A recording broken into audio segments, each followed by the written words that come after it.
Ви благодарам, господја Тасевска. Вие зборувате за образовна инфраструктура.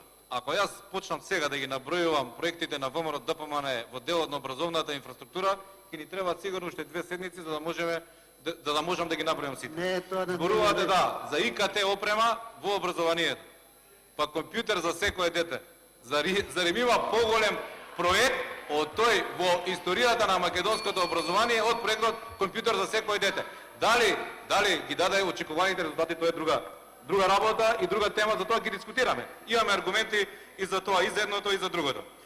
Погледнете ги извештаите на ОЕЦД и на Светска банка и од оваа година што ќе ви кажат во делот на образованието и што е најбитно оваа држава да направи во делот на образованието.